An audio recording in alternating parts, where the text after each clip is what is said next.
Ada missing link yang membuat income naik tapi pertumbuhan ekonomi nggak naik, IHSG nggak naik. Ya simply masyarakat lagi playing safe aja sekarang.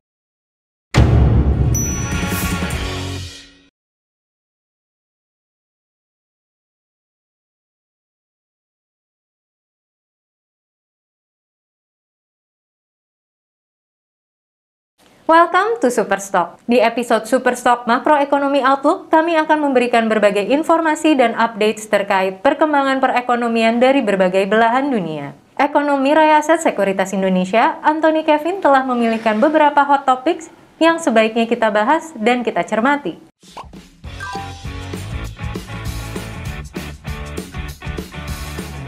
Hot topik pertama yang akan kita bahas adalah isu Evergrande. Evergrande ini telah menjadi headlines di berbagai media dari berbagai negara karena dikhawatirkan akan menjadi another global mortgage issue selanjutnya. Tapi, sebenarnya apa sih Evergrande ini? Ya, jadi memang isu mengenai Evergrande ini cukup panas dibahas belakangan karena dikhawatirkan bisa memicu krisis seperti yang kita lihat pada tahun 2008-2009 yang lalu ya di Amerika Serikat.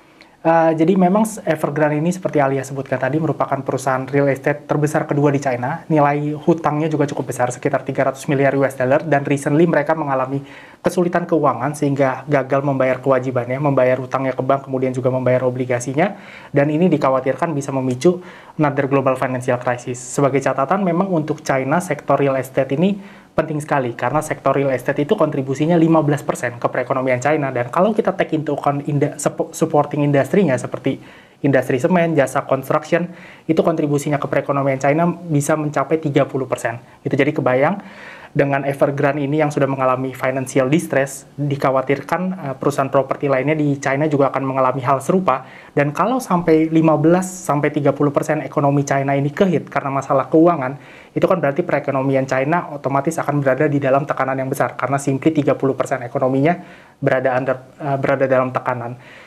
China punya kontribusi di dunia, itu mereka negara dengan nilai perekonomian terbesar kedua, otomatis dikhawatirkan ketika perekonomian China tertekan, pengiriman barang ekspor ke China juga akan kehit. Kita tahu banyak sekali negara yang rely, yang menjadikan China pasar tujuan ekspor utamanya, seperti Indonesia dari tahun ke tahun selalu banyak sekali mengirimkan barang ke China.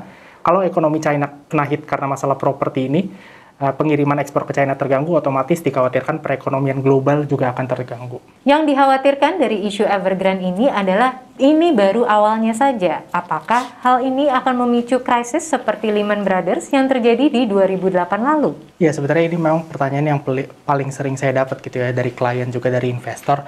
Apakah dengan Evergrande krisis ini merupakan sebuah titik awal dari kehancuran ekonomi seperti yang kita lihat di tahun 2008-2009? Menurut saya simpelnya enggak, karena sebenarnya cukup jauh perbedaan antara yang kita alami di 2008-2009 dengan sekarang. Evergrande kita lihat dia nilai utangnya, utang ke bank, utang obligasi, kalau kita total sekitar 300 miliar US dollar, which is kalau kita ngomong untuk skala sebuah perusahaan dan negara, utangnya cukup besar sebenarnya. Tapi kalau kita ngomongin scale global, sebenarnya utang dengan nilai seperti itu nggak gitu besar. Kita lihat di 2008-2009, jumlah KPR yang default yang pada akhirnya berujung kepada global financial crisis itu triliunan US dollar nilainya. Sementara sekarang kita cuma berbicara nggak sampai setengah triliun US dollar. Dari size sudah beda. Yang kedua, kita tahu 2008 itu nggak necessarily krisis karena orang yang ngambil KPR nggak bisa bayar. Gitu. 2008 adalah krisis karena dari orang yang ngambil KPR itu, di mana KPR-nya sendiri sebenarnya kualitinya sudah rendah, makanya kita sebutnya subprime mortgage. Dari subprime mortgage ini, itu dibikinkan instrumen derivatif, kemudian derivatifnya bisa dibikinkan derivatif lagi, bisa ada 4 dan 5 turunan di sana. Jadi terus adanya produk turunan, betul, tapi menggulung dengan berbagai komposisi yang cukup buruk ya? Betul, dari underlying-nya udah buruk, di repackage sedemikian rupa, dijual lagi ke investor, sehingga kalau kita berbicara mengenai 2008, permasalahan sebenarnya menurut saya bukan di subprime mortgage-nya, tapi di multiplier-nya itu yang membuat scale dari loss-nya itu menjadi sangat lebih besar, which is produk derivatif itu. Karena pada 2008, semua bank di Eropa ngambil produk derivatif yang ratingnya bisa dibilang junk pada saat itu. Itu kualitasnya junk pada saat itu. Investor individu juga ngambil pada saat itu di Amerika, di Eropa. Makanya begitu bubble underlying-nya pecah, subprime mortgage-nya pecah, Amerika kena, Eropa kena, gitu, dan global kena pada saat itu. Cuman kalau kita berbicara mengenai Evergrande, pertanyaan saya, apakah kita lihat dari utangnya Evergrande yang sekitar 300 miliar US dollar itu, apakah ada produk turunannya? The last time I check sebenarnya either minim atau nggak ada sama sekali. Jadi kalau misalnya loss 300 miliar US dollar mereka nggak bisa bayar, yang rugi adalah kontraktor yang mereka sewa karena mereka nggak bisa bayar, orang yang udah DP rumah karena rumahnya nggak jadi, kemudian ya paling banks yang minjemin mereka utang dan investor yang beli obligasi mereka. Tapi that's it. Gitu, nggak berkepanjangan karena multiplying ke berbagai negara. Betul. Karena tidak ada produk derivatifnya ya. Betul, simpelnya itu nggak ada derivatifnya, jadi nggak muter kemana-mana kalau krisis. Yang ketiga, kenapa saya pikir dari Evergrande crisis ini nggak akan mengarah seperti tahun 2008? Karena 2008 kita tahu ini terjadi di Amerika, dan Amerika itu negara demokrasi. Segala policy yang mereka ambil itu harus didiskus dulu di parlemen. Dan parlemen itu adalah peperangan dua partai, Demokrat dan Republik. Sehingga untuk bailout pada saat itu lama banget kan. Udah collapse baru bailoutnya cair, sehingga ekonominya udah lemah kemana-mana, udah telat gitu. Financial market udah crash pada saat itu. Sekarang kita ngomong Evergrande crisis, ini masih tahap awal, financial distress-nya baru mulai kelihatan, tapi kita lihat pemerintah China udah cukup proaktif, dari central bank-nya udah injek liquidity perbankan, dan diekspektasikan, karena mereka memang negara komunis, ambil keputusannya sepihak gitu ya, diekspektasikan sebelum ini melebar kemana-mana, akan ada bailout secara besar-besaran untuk perusahaan properti di sana gitu. Jadi all in all, saya melihat bahwa untuk China mungkin impact-nya akan cukup terasa, short term pressures-nya di market dari kasus Evergrande ini bisa jadi akan terasa, tapi kalau kita ngomong jangka yang lebih panjang, scale yang lebih besar, apakah ini akan mengarah kepada krisis seperti tahun 2008-2009, saya rasa kita masih cukup jauh dari situ. Saya rasa ini nggak mengarah ke sana. Oke, jadi belum tentu berimbas ke negara-negara lainnya ya, tapi impact lokal secara Chinese government dan negara China ini cukup besar ya. Betul. Topik selanjutnya lagi-lagi soal hutang. Dikabarkan negara adidaya Amerika Serikat memiliki hutang hingga 400.000 triliun dan terancam gagal bayar. Apakah benar seperti itu? Ya, jadi memang selain isu Evergrande, isu lainnya yang diharapkan bisa memberikan tekanan yang signifikan ke market dalam jangka dekat adalah terkait dengan masalah hutang Amerika Serikat. Jadi pada intinya sebenarnya adalah ini problem yang selalu terulang setiap tahunnya, di mana kita tahu Amerika itu operate dengan hutang. Jadi kalau misalnya mereka nggak berhutang, dalam tanda kutip ya mereka nggak running negaranya gitu. Dan setiap tahunnya untuk nambah utang baru supaya ekonominya bisa tetap jalan, Amerika Serikat itu perlu persetujuan dari parlemennya. Ada lower chamber, which is itu DPR kalau di Indonesia, dan mereka ada upper chamber, Kongres gitu. Jadi di situ Demokrat versus Republik itu debat gitu, apakah akan menaikkan pagu utang mereka. Ketika pagu utangnya dinaikkan, mereka issue utang barulah ekonominya bisa running lagi. Dan yang terjadi adalah sometimes, nggak sering tapi sometimes, Demokrat dan Republik ini nggak setuju untuk menaikkan pagu utang. Yang terjadi apa? Amerika nggak bisa issue utang, dan ketika mereka nggak bisa issue utang, otomatis ya mereka nggak bisa operate, dan itulah yang kita sebut namanya government shutdown. Ketika shutdown terjadi karena pagu utang yang baru nggak dinaikkan, semua pegawai negeri, semua orang yang kerja dan dibayar oleh pemerintah Amerika Serikat, misalnya tukang pos di sana, kemudian truck driver, pegawai kementerian, itu dirumahkan.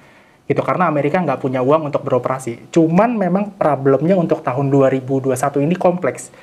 Kalau misalnya terjadi government shutdown, kita nggak cuma berbicara mengenai pegawai negeri Amerika Serikat dirumahkan, nggak dibayar. Kita berbicara lebih dari itu. Kenapa? Karena 2020, 2021, Amerika isu utang itu banyak banget nilainya, triliunan US dollar untuk membiayai economic recovery karena pandemi. Akibatnya, kalau misalnya sekarang mereka nggak bisa ngutang lagi, nggak bisa menaikkan pagu utangnya, ada kemungkinan utang yang diterbitkan di 2020, 2021 ini, bunganya at least mereka nggak bisa bayar. Jadi itu yang sedang dikhawatirkan oleh pelaku pasar saat ini gitu. Jadi ini isu biasa, sebenarnya government shutdown ini isu yang biasa, cuman yang dipertaruhkan di tahun 2021 ini lebih besar. Karena kalau misalnya pagu utang yang naik, Amerika gagal bayar bunga utang, ini akan menjadi kali pertama dalam sejarah di mana Amerika Serikat gagal bayar utang mereka. Dengan skenario seperti yang tadi Kevin sebutkan, apakah ada kemungkinan besar nih Amerika akan gagal bayar? Iya, possibility itu memang ada. Karena memang saat ini kondisinya bisa dibilang complicated gitu. Kalau pada tahun-tahun sebelumnya, pemerintah Amerika Serikat itu bisa hitung setiap bulannya, kira-kira penerimaan yang masuk bulan Agustus berapa, September berapa, Oktober berapa, kemudian juga mereka bisa cek utang yang jatuh tempo berapa. Kalau misalnya penerimaannya jauh lebih rendah, estimasi penerimaan jauh lebih rendah dibandingkan utang yang jatuh tempo, itu kan mereka tahu mereka harus issue utang berapa banyak. Cuman sekarang nggak bisa kayak gitu, dalam artian ini lagi pandemi, sometimes business making money. Kalau business making money mereka bayar pajak, tapi banyak juga bisnis yang tiba-tiba nggak make money di Amerika Serikat. Dan ketika mereka losing money, mereka nggak bayar pajak. Jadi susah banget pada intinya untuk pemerintah Amerika Serikat memproyeksikan, even dalam jangka pendek, penerimaan mereka berapa. Jadi kalau ditanya kapan pemerintah Amerika Serikat kira-kira akan kehabisan uang? Ya mereka juga nggak bisa kasih jawaban pasti, tapi widely expected, kalau misalnya mereka nggak issue utang baru dengan size yang besar, sometime di Oktober mereka itu akan gagal bayar. Karena penerimaannya salah satunya itu nggak pasti, mereka bisa kehabisan uang tiba-tiba bulan Oktober.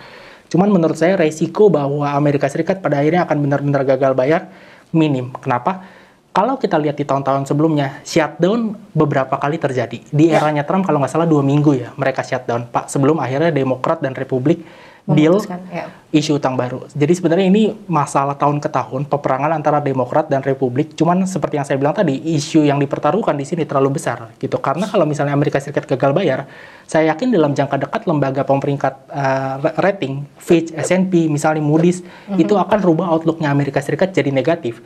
Dan ketika outlook-nya Amerika Serikat jadi negatif, bond market itu akan kehit besar-besaran menurut saya. Yield akan naik tinggi banget, dan ketika yield naik tinggi banget, ekonomi akan stuck di situ. Kenapa? Karena ketika yield obligasi tinggi, orang mau issue utang itu mahal banget.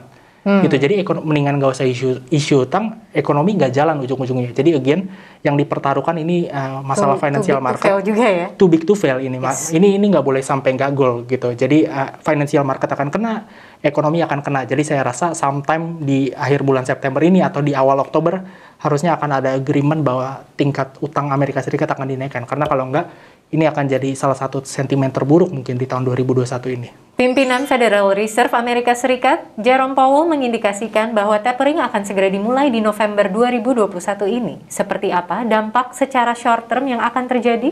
Ya, jadi memang belakangan ini pelaku pasar mencoba mencerna hasil dari pertemuan The Fed bulan September ya, menjelang akhir September ini. Tapi all in all, kalau dari saya melihatnya sebenarnya ini cukup akomodatif buat financial market. Kenapa? Kita lihat dot plot The Fed di bulan September ini. Jadi kalau kita mundur sedikit ke dot plot di bulan Juni, di bulan Juni ada 7 anggota The Fed yang expect suku bunga acuan akan naik tahun depan. Ada 7 orang. Sementara di bulan September ini ada 9 orang yang expect suku bunga acuan akan naik di tahun 2022. Dan menurut saya ini akomodatif. Saya expect sebenarnya lebih banyak lagi anggota The Fed yang expect suku bunga acuan naik di tahun 2022, tapi ternyata cuma 9 yang expect naik, sementara 9 lainnya, total 18, 9 lainnya itu justru expect suku bunga acuan masih akan stay. Jadi bisa dibilang The Fed ini hasil meetingnya nggak terlalu hawkish, makanya kita bilang ini cukup akomodatif untuk market. Malah yang lebih akomodatif lagi, The Fed memang mengindikasikan bahwa tapering akan dilakukan mungkin di bulan November dan akan berakhir di tahun 2022, di pertengahan. Tapi di sisi lain mereka juga menegaskan bahwa nggak necessarily begitu taperingnya berakhir mereka akan naikin suku bunga acuan. Mungkin mereka akan tunggu beberapa bulan lagi untuk naikin suku bunga acuan setelah tapering selesai. Jadi again, hasil pertemuan The Fed di bulan September kemarin saya rasa cukup akomodatif buat market. Intinya The Fed bilang bahwa kita kasih kebijakan masih akan tetap akomodatif gitu. Kita masih akan tetap ekspansif sampai dengan 6-12 bulan ke depan, dan saya rasa itu good news buat market dalam jangka pendek maupun menengah. Dan jika tapering ini diberlakukan di kuartal keempat 2021, apakah akan mempengaruhi musim window dressing? Saya rasa kalau kita berbicara dari tapering yang dilakukan oleh The Fed sampai mempengaruhi window dressing, saya rasa enggak. Karena yang untuk tapering kali ini market udah lebih price in, udah lebih siap. Karena komunikasi dari The Fed juga saya rasa lebih bagus. Dan kelihatan ada tendensi bahwa The Fed dalam melakukan tapering ini nggak akan terlalu ketat gitu. Buktinya mereka indikasikan bahwa tapering ini akan berjalan dengan gradual sampai pertengahan tahun depan, dan mereka juga kasih indikasi seperti yang saya bilang tadi bahwa belum tentu suku bunga acuan akan langsung naik begitu tapering selesai. Ini kan berarti menunjukkan bahwa The Fed sadar global economic recovery masih nggak gitu kuat, ada kasus Evergrande dan sebagainya gitu kan. Jadi mereka bersikap hati-hati sekali, bersikap akomodatif. Jadi saya rasa kalau dibilang ini akan mempengaruhi secara negatif untuk window dressing, saya rasa enggak. Karena all in all policy-nya The Fed saya lihat masih cukup akomodatif untuk financial market kita, at least dalam jangka pendek sampai menengah. Kasus COVID harian di Indonesia sudah terus menurun, namun PPKM masih terus berlanjut. Bagaimana perkembangan PPKM saat ini? Ya, jadi memang kalau kita lihat government dalam 2 bulan terakhir ya, sejak mereka melakukan pengetatan di bulan Juli sampai dengan sekarang, itu mereka bersikap hati-hati banget. Karena kalau kita lihat number of new active cases itu sudah menurun secara signifikan. Cuma di sisi lain government berhati-hati sekali dalam melonggarkan PPKM level 2 sampai level 4. Saya rasa ini kebijakan sulit yang diambil pemerintah, tapi saya rasa perlu diapresiasi sebenarnya. Karena memang untuk mengatasi COVID-19 pandemik ini, semua negara sudah membuktikan bahwa nggak ada cara yang instan gitu. Mereka harus ada pengorbanan dalam jangka pendek untuk mendapatkan hasil yang lebih baik di jangka panjang. Jadi saya setuju dengan yang dilakukan government, memberlakukan PPKM yang relatif ketat, dan saya rasa kedepannya juga sampai akhir tahun mungkin PPKM-nya masih akan relatif ketat jika dibandingkan dengan sebelum bulan Juli kemarin. Gitu, mungkin dalam jangka pendeknya ini akan menekan aktivitas ekonomi, tapi saya rasa masuk ke 2022 dengan asumsi distribusi vaksinnya bagus, harusnya sih economic activity-nya, recovery-nya bisa lebih terasa. Oke, nah berbicara tentang economic recovery, bagaimana sejauh ini pertumbuhan perekonomian di Indonesia? Ya, kalau untuk saat ini gitu ya, di kuartal 3, nanti juga masuk kuartal 4, memang untuk economic recovery masih lambat. Pertama, ada dua faktor. Yang pertama tadi itu, dari government juga berhati-hati sekali dalam melonggarkan PPKM, sehingga aktivitas masyarakat terlihat dari sisi supply sama demand masih terganggu. Sejauh ini sejumlah data ekonomi masih lemah, misalnya manufacturing PMI, penjualan barang-barang retail itu masih lemah. Alasan kedua, sampai akhir tahun kenapa economic activity saya rasa masih akan lemah, kita lihat distribusi vaksin belum bisa mengimbangi PPKM yang dilakukan oleh pemerintah. Kita lihat dari sisi distribusi vaksin belum ada 20% bahkan yang sudah divaksinasi secara full masyarakat Indonesia. Memang kita slightly better dibanding negara Asia lainnya, karena yang lain mungkin 14-15% dari total populasi, tapi tetap 20% menurut saya angka yang cukup rendah, makanya itu PR yang harus dibawa pemerintah ke 2022 gitu. Minimal 70%, 80% total populasi sudah divaksinasi. Saya rasa masyarakat akan lebih berani spending mereka punya money, karena kalau sekarang adalah commodity price naik ke record high, tapi kan economic growth Indonesia nggak merefleksikan. Padahal biasa kalau commodity naik, economic growth pasti tinggi growth, gitu kan. Dan IHSG-nya juga menunjukkan uptrend. Sedangkan ini konsolidasinya lama sekali ya. Betul, ini kan menunjukkan bahwa ada missing link yang membuat income naik tapi pertumbuhan ekonomi nggak naik, IHSG nggak naik. Ya simply masyarakat lagi playing safe aja sekarang. Jadi gimana caranya government masuk ke 2022 bikin masyarakat nggak playing safe lagi gitu, nggak terlalu takut lagi. Ya satu-satunya cara menurut saya dengan distribusi vaksin. Tapi kalau kita berbicara tahun ini mungkin nggak akan tercapai targetnya, belum bisa ditingkatkan secara signifikan mungkin distribusi vaksinnya, masih akan below 50% sampai dengan akhir tahun. Jadi saya rasa economic growth untuk tahun ini juga kemungkinan masih akan di bawah 4% untuk full year 2021. Baik, terima kasih ya Kevin atas update makroekonomi outlook-nya. Sama-sama, Alia. Perkembangan news dan informasi menjadi katalis penggerak harga saham. Pastikan sahabat Mirai Aset selalu terupdate dengan informasi istimewa pilihan Mirai Aset Sekuritas Indonesia. Sampai jumpa di episode Superstock selanjutnya dan happy cuan!